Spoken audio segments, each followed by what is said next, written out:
தமிழ் சினிமாவில் இருக்கிற டேரக்டர்ஸ் மலையாள சினிமாவில் போய் டைரக்ட் பண்ணுறது, தமிழ் சினிமாவில் இருக்கிற டேரக்டர்ஸ் தெலுங்கு சினிமா ஏன் பாலிவுட்டுக்கே போய் கூட டைரக்ட் பண்ணுற சில டேரக்டர்ஸ்லாம் கூட நம்ம பார்த்துருக்குறோம்.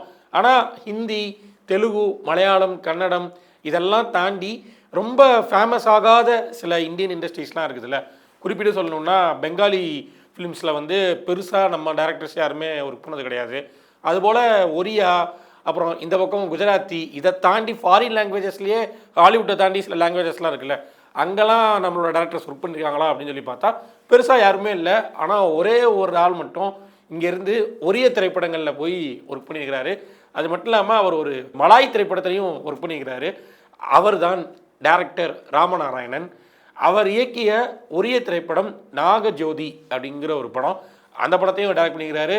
மலேசியாவுக்கு போய் ஒரு மலாய் திரைப்படம் சின்டா பெருவாங் அப்படிங்கிற ஒரு மலாய் திரைப்படத்தையும் டைரக்ட் பண்ணியிருக்கிறாரு. இந்த மலாய் திரைப்படத்தை டைரக்ட் பண்ணார்ல, இதுக்கு பின்னாடியும் ஒரு சுவாரஸ்யமான ஸ்டோரி இருக்குது. அண்டு இந்த மலாய் திரைப்படமும் ராமநாராயணன் அவர்களோட ஸ்டைலில் இருக்கிற ஒரு படம் தான். அதாவது அதோட பிளாட் லைன் வந்து அந்த மாதிரியான ஒரு ஸ்டைலில் இருக்கிற ஒரு பிளாட் லைன் தான். ஸோ இது எல்லாத்தையும் பற்றி தான் இந்த வீடியோவில் நம்ம பார்க்க போகிறோம். 1999 மலையாளத்தில் மைடியர் கரடி அப்படிங்கிற ஒரு படம் ரிலீஸ் ஆகுது. அந்த படத்தை டைரக்ட் பண்ணது சிபி உதயகிருஷ்ணா. இவங்க ரெண்டு பேரும் சேர்ந்து டுவோ. இவங்க நம்ம அதில் கிருஷ்ணன் பஞ்சு அந்த மாதிரிலாம் டுவோ டைரக்டர்ஸ் இருக்காங்களா, அந்த மாதிரி டுவோ இவங்க ரெண்டு பேரும் சேர்ந்து தான் இந்த படத்தை டைரக்ட் பண்ணுறாங்க. இந்த படத்தை மறுபடியும் தமிழில் ரீமேக் பண்ணணுன்னு நினைக்கிறாரு ராமநாராயணன். அண்டு அந்த படத்துக்கு அவர் வந்து சிவபூஜையில் கரடி அப்படின்னு பேர் வச்சுட்டு இந்த படத்தை மலேசியாவில் வச்சு ஷூட் பண்ணலாம், இதே கதையை மலேசியன் பேக்ரவுண்டில் வச்சு ஷூட் பண்ணலான்னு தான் ஃபஸ்ட்டு நினைக்கிறாரு. அண்ட் இந்த படத்தில் நடிக்க விருந்தது அகில உலக super star Shiva and Venniradai Moorthy, MS Bhaskar, Subbu Panju, இவங்க எல்லாரையும் சப்போர்ட்டிங் கேஸ்டில் போட்டு நம்ம வந்து மலேசியன் பேக்ரவுண்டில் இப்படி ஒரு படத்தை பண்ணிடலாம். அண்டு இந்த படமும் வந்து இந்த அனிமல்ஸு இந்த பேக்ரவுண்டில் இருக்குதுல்ல, ஸோ ராமநாராயணனுக்கு வந்து அந்த பேட்டர்ன் வந்து அவரோட ஒரு ட்ரேட்மார்க்கு, ஸோ அதில் நம்ம ட்ரை பண்ணலாம் அப்படின்ற மாதிரி தான் முடிவு எடுத்துக்கிறாரு.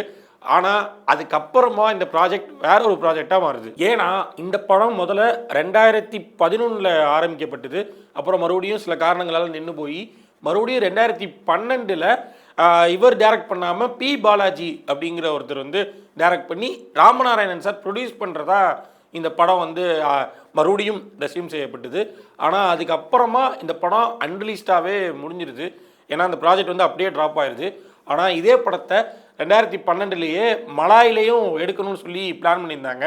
ஸோ அதையே மறுபடியும் ஸ்டார்ட் பண்ணிடலாம் அப்படின்னு சொல்லி மலாயில் வந்து இதை ஸ்டார்ட் பண்ணுறாங்க வித் ஃபுல் அண்ட் ஃபுல். இது வந்து மலாய் நடிகர்கள், மலாய் பாஷை பேசக்கூடிய நடிகர்களை வச்சு அப்படியே ஸ்டார்ட் பண்ணுறாங்க. அண்ட் இதன் மூலியமாக இயக்குனர் ராமநாராயணன் அவர்கள் மலாயில் பண்ணுற முதல் திரைப்படமாக இந்த படம் அமைஞ்சுது. அண்ட் இந்த படத்துக்கும் முதல்ல வச்ச டைட்டில் சின்டா புருவா, அப்புறமா சின்டா பெருவங் அப்படின்னு சொல்லிட்டு மாற்றிருக்கிறாங்க டைட்டில்.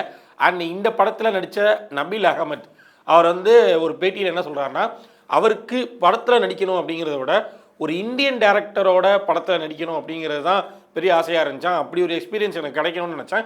அதனால தான் இந்தியாவில் ஃபேமஸ் டேரக்டரான ராமநாராயணன் சாரோட படத்தில் நான் போயிட்டு நடித்தேன் அப்படின்ற மாதிரி சொல்லிக்கிறாரு. அண்ட் இந்த படம் முழுக்க முழுக்க கோலாலம்பூரில் இருக்கிற நேஷ்னல் ஜூவில் தான் எடுக்கப்பட்டுச்சு.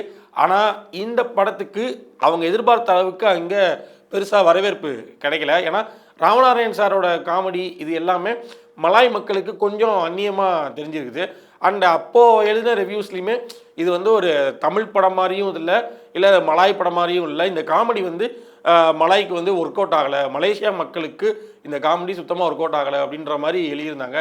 பட் இருந்தாலும் தமிழ்நாட்டில் இருந்து போய் ஒடிசாவில் நாகஜோதின்னு ஒரு படம், மலாயில் போயிட்டு ஒரு படம் பண்ணதெல்லாம் ராமநாராயணன் சார் மட்டும்தான் நினைக்கிறேன். வேறு எந்த டேரக்டரும் இவ்வளோ வெரைட்டி ஆஃப் லாங்குவேஜஸில் போய் படம் பண்ணதே கிடையாது. இந்த மாதிரி உங்களுக்கு யாராவது ஒரு டேரக்டர் இங்கேருந்து இன்னும் வெரைட்டி ஆஃப் லாங்குவேஜஸில் போய் படம் பண்ணியிருக்காங்கன்னு தெரிஞ்சதுனாலும் கீழே மென்ஷன் பண்ணுங்கள்.